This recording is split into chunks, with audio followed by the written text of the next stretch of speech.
নব্বইয়ের দশক, তখনকার বাংলাদেশের শিক্ষা ব্যবস্থা ছিল একেবারেই আলাদা।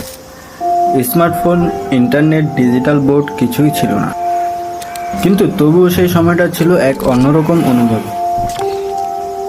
স্কুলে যেতাম হাতে বই আর কাঁধে একটা ব্যাগ নিয়ে। অনেকেই খালি পায়ে হাঁটতো কিলোমিটার ধরে।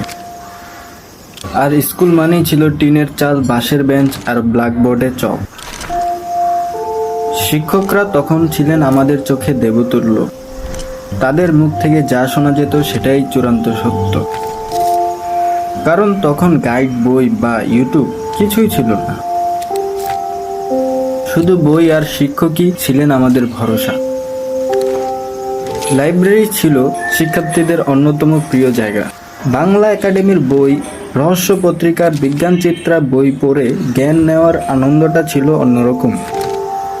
তখন পরীক্ষা মানে ছিল রাত জেগে পড়া, মোমবাতি জ্বালিয়ে পড়াশোনা আর পরীক্ষার হলে কাপা হাতে খাতায় লেখা। অনেক সময় প্রশ্নও ঠিকমতো বুঝতামও না, তবুও চেষ্টা করতাম।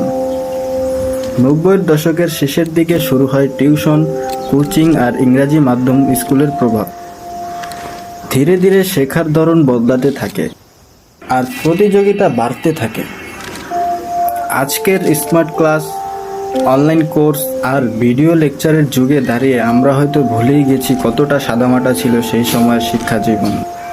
হয়তো প্রযুক্তি এখন অনেক কিছুই সহজ করে দিয়েছে, কিন্তু ৯০-এর দশকের সেই নিষ্পাপ শিক্ষা, শিক্ষক ছাত্রের সম্পর্ক ছিল নির্ভেজাল শিখন প্রক্রিয়া। এগুলোই ছিল আসল শিক্ষার ভিত্তি। আপনি যদি ৯০-এর দশকের স্কুল জীবন উপভোগ করে থাকেন, তবে কমেন্টে শেয়ার করুন আপনার সবচেয়ে প্রিয় স্মৃতি। ভিডিওটি ভালো লাগলে লাইক, শেয়ার আর সাবস্ক্রাইব করতে ভুলবেন না।